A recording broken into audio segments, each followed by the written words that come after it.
अस्सलामुअलैकुम दोस्तों। सोचिए ज़रा, एक कॉन्टिनेंट जहां सोना, हीरे और तेल के दरिया हो, लेकिन उसके लोग सदियों से भूखे और मजबूर हैं।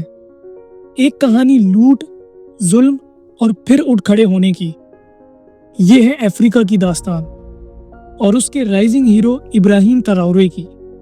एक जवान लीडर जो बर्किना फासो से न्यू कॉलोनाइजेशन की जंजीरों को तोड़ रहा है।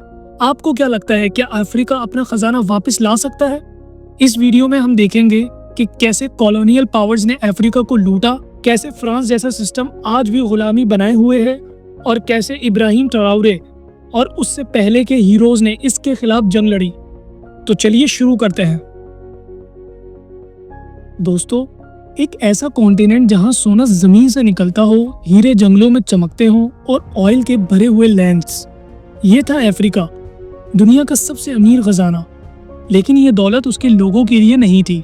16वीं सदी से ही जब European powers Britain, France, Belgium, Portugal ने अफ्रीका पर हमला किया, उन्होंने इसके खजाने को अपने घर का सामान समझ लिया।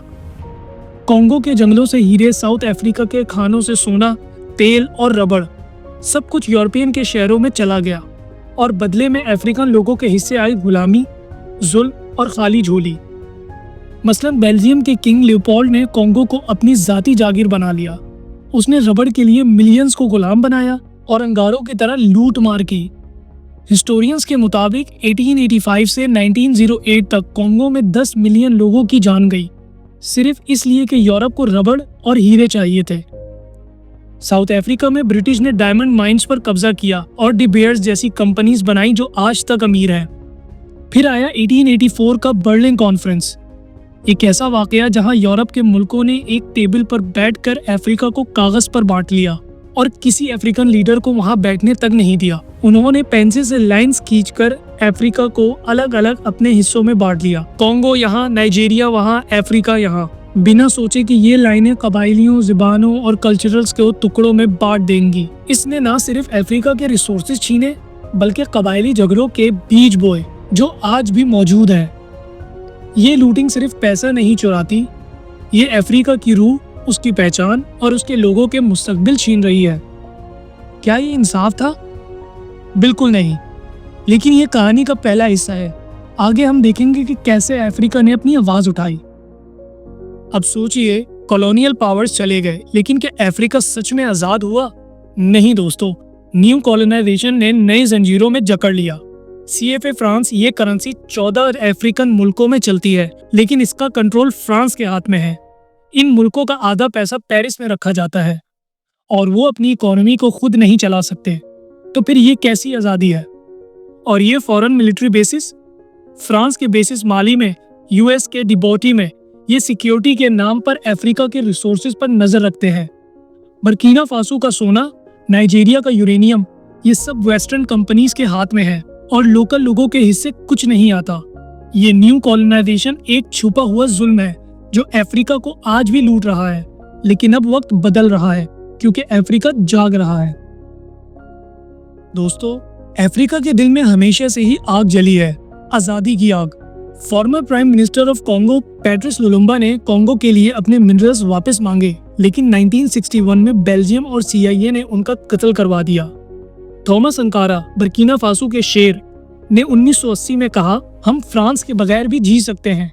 उन्होंने जमीन अपने लोगों को दी, लेकिन 1987 में फ्रांस के सपोर्ट से उनका कत्ल करवा दिया गया अपने ही लोगों से। इसी तरह मोहम्मद गद्दाफी ने लीबिया का तेल अपने लोगों के लिए खर्च किया और एक अपनी करेंसी का सपना देखा, लेकिन 2011 में नेटो ने उन्हें खत्म कर दिया। ये हीरोज क्यों मर गए? क्योंकि इन्होंने न्यू कॉलोनिज्म के खिलाफ आवाज उठाई। उनकी कुर्बानी बेकार नहीं गई। उनके सपने आज भी अफ्रीकन जवानों के दिलों में जिंदा हैं और एक नए लीडर को जगा रहे हैं। दोस्तों, अब बात करते हैं उस जवान शेर की जो बर्किना फासो के दिल में एक नई इनकलाब की आग जगा रहा है। इब्राहिम ट्राओरे, ये 37 साल का लीडर 2022 में एक हीरो बनकर उभरा जब उसने एक दमदार कूप के जरिए फ्रेंच इन्फ्लुएंस को जड़ से उखाड़ फेंका। सोचिए, सदियों से जो फ्रांस ट्रूप बर्किना फासो के रिसोर्सेज पर नजर रखते थे, उन्हें ट्राओरे ने दरवाजे से ही निकाल दिया। उन्होंने कहा, अब बस, ये हमारा मुल्क है, और फ्रेंच मिलिट्री बेसिस बंद करवा दिए। लेकिन ये सिर्फ शुरुआत थी। ट्राओरे ने CFA फ्रांस के सिस्टम को ही छोड़ दिया। वो करेंसी जो फ्रांस के कंट्रोल में अफ्रीका को जकड़े हुए थी, उन्होंने अपनी करेंसी पर काम शुरू किया ताकि बर्किना फासो का पैसा पेरिस के बजाय अपने लोगों के लिए काम करे। गोल्ड माइंस जो पहले फ्रांस और कैनेडियन कंपनीज के हाथ में थी, उन्होंने नेशनलाइज कर दिया। इब्राहिम ट्राओरे के दौर में बर्किना फासो का गोल्ड रेवेन्यू में 18 गुना इजाफा हुआ। ये पैसा अब स्कूल्स, हॉस्पिटल्स और किसानों के लिए जाता है। ट्राओरे की स्पीच सुनिए, दिल में जोश भर जाता है। 2023 के रशिया अफ्रीका समिट में उन्होंने कहा, अफ्रीका का सोना, तेल और जमीन हमारे लोगों का हक है। हम इसे वापस लेंगे, चाहे दुनिया के सामने लड़ना ही क्यों ना पड़े। उनका विजन सिर्फ बर्किना फासो तक नहीं, वो पूरी अफ्रीका को जगा रहे हैं। 2024 में बर्किना फासो के वीट प्रोडक्शन में 30% इजाफा हुआ है, जो ट्राओरे की फार्मिंग रिफॉर्म्स का नतीजा है। लेकिन दोस्तों, ये सफर इतना आसान नहीं। अप्रैल 2025 में एक कूप अटेम्प्ट हुआ, जो शायद वेस्टर्न पावर्स का इशारा था। ट्राओरे ने अपने सपोर्टर्स के साथ मिलकर इसे नाकाम तो किया, लेकिन ये बताता है कि न्यू कॉलोनियल ताकतें उनसे कितना डरती हैं। उनके सपोर्टर्स कहते हैं कि इब्राहिम ट्राओरे थॉमस संकारा का रूहानी वारिस है, एक ऐसा लीडर जो अपने लोगों के लिए जान दे सकता है। सोशल मीडिया पर पोस्ट में कहा गया कि ट्राओरे के रिफॉर्म्स में 50,000 लोगों को जॉब्स मिली। ये शायद पूरी तरह वेरीफाइड नहीं, लेकिन ये दिखा रहा है कि लोग उन पर कितना भरोसा कर रहे हैं। ट्राओरे न सिर्फ बर्किना फासो बल्कि पूरी अफ्रीका के लिए एक रोशनी है, एक मिसाल कि हम अपनी जंजीरों को तोड़ सकते हैं। दोस्तों, अफ्रीका का हर एक पत्थर, हर एक रिसोर्सेज उनके लोगों का है। इब्राहिम ट्राओरे और उससे पहले के हीरोज ने ये सबक दिया कि जुल्म के खिलाफ लड़ना आसान नहीं, लेकिन जरूरी है। इस्लाम हमें कहता है कि इंसाफ के लिए आवाज उठाओ, अपने लोगों को मजबूत करो। ट्राओरे का सफर एक चैलेंज है, लेकिन नामुमकिन नहीं। आप क्या सोचते हैं इस बारे में? कमेंट में जरूर बताएं। और अगर आपको ये इन्फॉर्मेशन अच्छी लगी हो तो मेरी वीडियो को लाइक करें और मेरे चैनल को सब्सक्राइब करना ना भूलें, ताकि मैं आपके लिए ऐसी इंटरेस्टिंग वीडियोस लाता रहूं। मिलते हैं अगली वीडियो में, तब तक के लिए खुदा हाफिज।